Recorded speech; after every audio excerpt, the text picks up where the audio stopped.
Hello Swaggy behind the Swagsters and welcome to my another video.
तो बचाओ, but किसी ने उनको नहीं बचाया। एक बूढ़ी औरत थी, वो अपने घर के अंदर उनको लेकर गए और मटका का जो पानी होता है बिल्कुल ठंडा होता है, वो पानी शीतला माता के ऊपर से उन्होंने डाला, तो उससे शीतला माता का शरीर क्या हुआ, शांत हुआ। तब शीतला माता बोलती हैं, अब मेरे को भूख लगा, मेरे को खाने के लिए कुछ दीजिए। तब बूढ़ी औरत के घर में 3 दिन पहले का बासी रोटी था, वो 3 रोटी था, तो वो 3 रोटी वो शीतला माता के सामने उन्होंने रख दिया। तो शीतला माता उस रोटी को खाई और उनको वरदान दी कि यहाँ पे जितने भी नगर में घर है वो सारे इस दिन जलेंगे, शीतला अष्टमी के दिन, बट आपका घर जो है बिल्कुल नहीं जलेगा, आप धन जन से भरपूर होइएगा। इसीलिए महाशीतला अष्टमी को मनाया जाता है। Oh my God, ये शीतला माता की जय। तो ये ऐसा फैक्ट है दोस्तों कि आई डोंट थिंक कि पटना के ये न्यू जनरेशन के लोगों को पता होगा कि माँ शीतला की महानता और माँ शीतला के पूजा करने की क्या अस्तित्व और क्या इतिहास जुड़ा है। और हमारे प्यारे प्यारे ऑडियंस को इतना प्यारा स्टोरी शेयर करने के लिए बहुत बहुत शुक्रिया। आप नाम बता दीजिए अपना। Ayush Yadav. Rahul Sinha. Thank you so much. तो माँ शीतला के आशीर्वाद से उनके इतिहास और कहानी के बारे में तो जानने को मिला, लेकिन क्या आपको पता है कि अंदर जाके पूजा करने से पहले आपको लेनी पड़ती है पूजा करने की सामग्री, जो कि आपको मिलेंगे यहाँ पे लगे इतने सारे स्टॉल्स के पास से। एंड यहाँ पे सबसे खास बात ये है कि आपको अपने मीन्स यहाँ पे थोड़ा सा एक ग्लिच है कि आपको अपने जूते एंड चप्पल को संभाल के रखने के लिए थोड़ा सा परेशानी होगा। तो ये जितने भी वेंडर्स है, जितने भी शॉप है यहाँ पे, आपको वो कोऑपरेट करते हैं शूज़ रखने में। And specially I would like to thank one special uncle जिन्होंने मेरी मदद करी, हु इज़ तो ये अंकल हैं जिन्होंने मेरी मदद करी अब शूज़ वगैरह रखने में, क्योंकि आज मुझे पूजा करना नहीं था, बट मैं स्पेशली आई थी आज शीतला अष्टमी के दिन यहाँ व्लॉग शूट करने के लिए। So thank you so much uncle, आपने यहाँ पे मुझे अपना शूज़ वगैरह रखने दिया। एंड प्रसाद के क्या कॉस्ट है? एंड 100 रुपये डलिया है, जो जितना सामान लेते उतना पैसा होता है। तो 100 रुपये में क्या क्या सामान मिलते हैं? नारियल, माला, मकुदाना, हुमाद, कपूर, सिंदूर, चुनरी लगा के 100 रुपया। तो 100 रुपये में आपको इतना कुछ मिलता है। एंड आप यहाँ से डलिया लेकर के शूज़ यहाँ पे उतार करके फिर आप अंदर जा सकते हैं। सो अब चलते हैं, देखते हैं अंदर क्या नज़ारा है।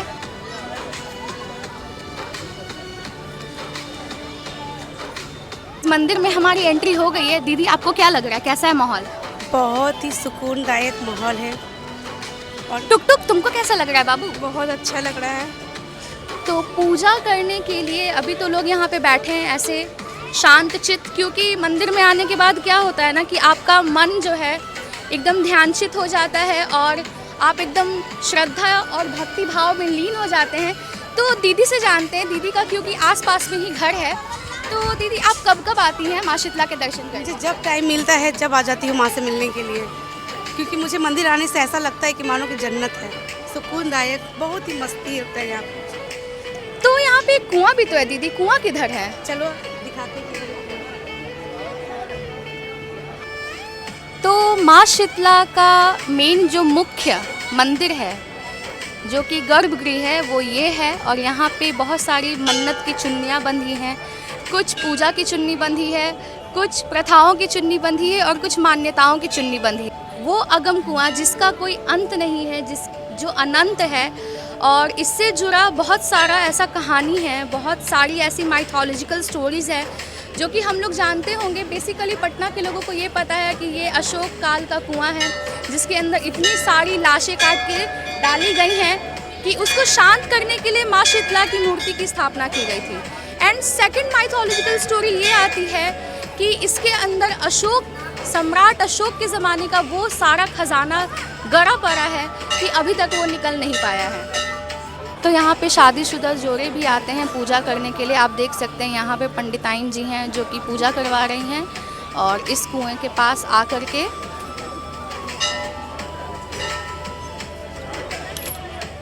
तो यहाँ पे हैं पंडिताइन जी जो कि पूजा करवा रही हैं, और यहाँ पे शादीशुदा जोड़े हैं जिनकी पूजा हो रही है।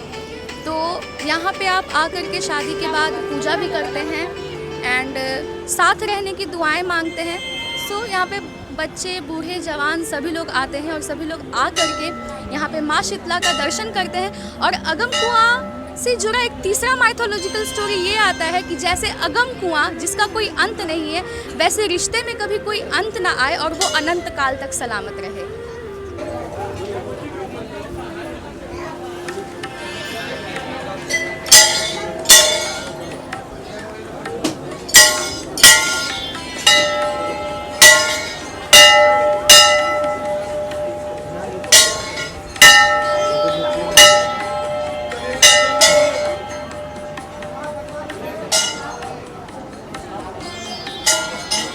उनकी मुख्य मूर्ति और मुख्य पिंड स्थापित है।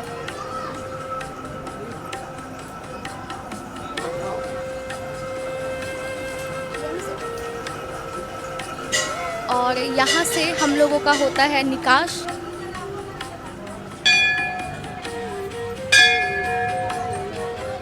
सो गाइस, मंदिर में पूजा होने के बाद मंदिर के चारों तरफ गोल घूमकर परिक्रमा करना होता है। तो चलो सोना, परिक्रमा कर लेते हैं माता का, और जो भी मन्नत मांगनी है वो माँ से तो मांग लो, सच्चे दिल से माँ ज़रूर पूरा करती है। तो चलिए गाइस, अब मैं जा रही हूँ मंदिर को परिक्रमा करने के लिए। और दीदी ने जैसा कि बताया कि जो भी मन्नत मांगो वो पूरी होती है, तो इसी के साथ मैं जा रही हूँ मंदिर के चारों तरफ परिक्रमा करने के लिए।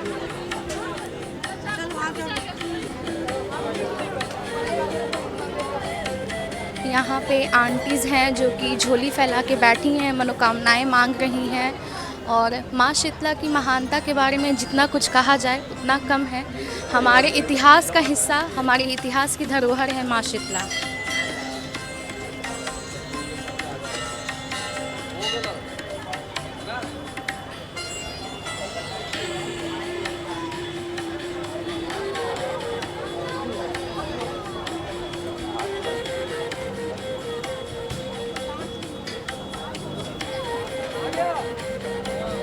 उतना माँ शीतला नवरात्रि में नहीं सजती, उतना माँ शीतला को शीतला अष्टमी में सजाया जाता है और उनके भव्य तरीके से पूजा अर्चना और रात भर जागरण करके उनकी गर्भगृह में स्थित प्रतिमा को जागृत करके और उनका पूजा करके प्रतिष्ठान किया जाता है। और इस तरीके से पटना में माँ शीतला अष्टमी का पूजा संपन्न होता है। और आज माँ शीतला अष्टमी के दिन मंदिर आकर के मुझे बहुत ही खुशी का अनुभव हो रहा है। माता के बारे में कुछ आप बता सकती हैं? तो मंदिर परिक्रमा के दौरान मुझे दिखी यहाँ पे अंगार माता, और अंगार माता के बारे में अगर आपको पता नहीं होगा तो उनसे जुड़ी जो कहानी है मैं आप तक पहुँचाना चाहती हूँ। अंगार माता वो हैं जो शीतला माता का दूसरा रूप है। जैसे कि शीतला में चिकन पॉक्स हो जाता है ना, उन्हीं के रूप ये हैं अंगार माता। इनमें भी होता है अंगार माता, अंगूठा में निकलती हैं, पैर में भी निकल जाती हैं, कहीं भी निकल जाती हैं। उन्हीं के रूप में यहाँ पे पूजा होता है। किसी भी कुछ भी हो जाए, बीमार हो जाए, कुछ भी हो जाए, बड़ बीमार पड़ जाए, तो यहाँ पे आकर के पानी छिटवा लीजिए, कुछ नीर छिटवा लीजिए, सब ठीक हो जाता है रोग बलाई। तो अगर किसी के ऐसे उंगली में जैसे माता आती हैं, पूरे बॉडी में आती हैं, हाँ। और अगर किसी के किसी स्पेसिफिक अंग में आगे में आता है, बस एक ही फोड़ा टाइप का रहेगा, वही बोलती हैं अंगार माता, इन्हीं का नाम है पर। हाँ, तो इनके आसपास के जल को अगर हम लोग छिड़कते हैं तो उससे उस पर अच्छा प्रभाव। पीड़ा जो भी रहता है ना, वो अपना स्थान पे रख लेती है। तो अंगार माता की जय। एंड गाइस, अगर आपको नहीं पता होगा तो अगर आपको ऐसा कुछ सिचुएशन आता है लाइफ में तो आप माता अंगार की पूजा कीजिए और उनकी जय जयकार कीजिए। अंगार माता की जय।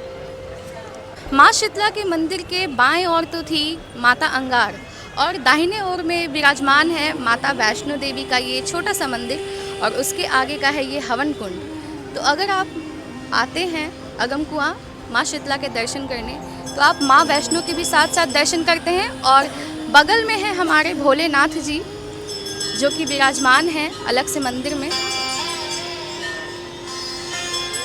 हमारे भोले भंडारी माताओं के बीच में विराजमान हैं।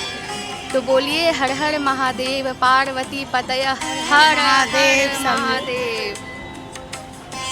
तो यहाँ पे मेरा माँ शीतला का अष्टमी का व्लॉग होता है ख़त्म। एंड मैं थैंक यू बोलना चाहूँगी मेरी दीदी का, जिनका यूट्यूब चैनल है हेलो सलोनी से, और उनके लिए शाउट आउट कि आप लोग जाइए उनके चैनल को सब्सक्राइब कीजिए। थैंक यू दीदी। Thank you so much. मैं खुद तुमको बोलना चाहूँगी क्योंकि तुम बुलाई तभी मैं आई, ठीक है। और यहाँ आकर तो बताया ही मैंने वीडियो में ही कि कितना सुकूनदायक है। तो नेक्स्ट वीडियो में फिर दोबारा आना तो मैं लेके चलूँगी माँ पटन देवी, बड़ी पटन देवी माता, ठीक है। सो गाइज, ये तो बहुत एक्साइटिंग ऑफर हो गया है और यहाँ पे मेरा वीडियो होता है ख़त्म। तो बोलो माँ शीतला की जय।